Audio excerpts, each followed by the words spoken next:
ये HCV chapter 9 का question 43 है। A projectile is fired with a speed u at an angle theta above a horizontal field. The coefficient of restitution of collision between the projectile and the field is E. How far from the starting point does the projectile makes its second collision with the field? तो देखो एक projectile है m मास का, उसको हमने u speed से theta angle पर फेंका और ये कहीं टकरा कर क्या करता है, कोफिशिएंट ऑफ रेस्टिट्यूशन ई है, उछलता है और फिर कहीं और जाकर टकराता है। तो क्या कह रहे हैं कि जो सेकंड कोलिजन है वो कहाँ करेगा। अब देखो ये भी सिंपल सा केस है। तो इसमें जो रेंज है प्रोजेक्टाइल मोशन, ये पहला एक केस है प्रोजेक्टाइल मोशन में, तो ये R1 बोल देते हैं रेंज, और इसको मैं बोल देता हूँ R2। अब आपको रेंज का एक्सप्रेशन याद होगा तो ये क्वेश्चन आसान हो जाएगा। तो रेंज का एक्सप्रेशन क्या हो जाता है, u square sine 2 theta by g. एक तो ये होता है, या एक और होता है, वो ज्यादा इंपॉर्टेंट है, ज्यादा काम आएगा यहाँ पे, 2ux uy बाय जी, इसको यूज कर सकते हैं। ठीक है, ये तो R1 की जरूरत नहीं है, मैं R ही बोल देता हूँ रेंज को। तो जो R1 है, R1 के लिए हमें अगर पहला फॉर्मूला लगा दें तो कोई दिक्कत नहीं है, क्योंकि हमें u पता है, थीटा पता है। तो R1 is u square sine 2 theta by g, this is R1। अब हमारे लिए इंपॉर्टेंट है R2। अब देखो प्रोजेक्टाइल मोशन में सिमेट्री होती है कि अगर पार्टिकल को u वेलोसिटी से फेंका तो जब वो टकराएगा तो भी u वेलोसिटी से ही टकराएगा, और जितने एंगल पे फेंका था उतने ही एंगल पे टकराएगा, थीटा। यानी कि टकराते वक्त पार्टिकल का जो x कंपोनेंट है वो u cos थीटा होगा,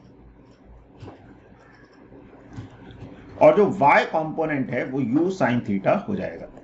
ठीक है, जैसा फेंकते वक्त था, बस u cos थीटा तो सेम डायरेक्शन में रहेगा, u sin थीटा फेंकते वक्त ऊपर था, टकराते वक्त नीचे है।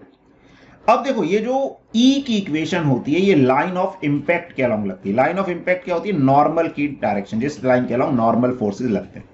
तो यहां पे लाइन ऑफ इंपैक्ट कौन सी होगी, वर्टिकल वाली लाइन ऑफ इंपैक्ट होगी, क्योंकि जब बॉल सरफेस के कांटेक्ट में आएगी तो नॉर्मल कैसे लग रहा होगा, सरफेस के परपेंडिकुलर। तो E की इक्वेशन क्या कहती है, E की इक्वेशन कहती है velocity of separation along line of impact is equal to, E is equal to velocity of separation along line of impact divided by velocity of approach along line of impact। तो velocity of separation जो हो जाती है basically line of impact के along, वो E times velocity of approach हो जाती है। तब देखो अप्रोच की वेलोसिटी भी कौन सी दिखनी है, लाइन ऑफ इम्पैक्ट के along, यानी लाइन ऑफ इम्पैक्ट के along वेलोसिटी का कंपोनेंट, वो कितना है, u sin थीटा। तो टकराने के बाद जो पार्टिकल की वेलोसिटी हो जाएगी, इसको मैं Vy बोल देता हूं, या V1 बोल देता हूं, इसको V1y, ये क्या हो जाएगी, EU sin थीटा। क्यों, along the line of impact velocity of approach क्या है, u sin थीटा, और टकराने के बाद कितनी हो जाती है, E times velocity of approach, तो हो जाएगी EU sin थीटा, और x कंपोनेंट वही रहेगा u cos थीटा। तो जो सेकंड रेंज आएगी R2, उसके लिए हम ये वाला फॉर्मूला यूज कर ले, 2ux uy बाय जी। तो ux कितना हो जाएगा, u cos थीटा, और uy कितना हो जाएगा, eu sin थीटा बाय जी। अब इसमें से भी अगर मैं e कॉमन ले लूं, u square 2 sin theta cos theta को sin 2 थीटा लिख सकते हैं, तो sin 2 थीटा बाय जी।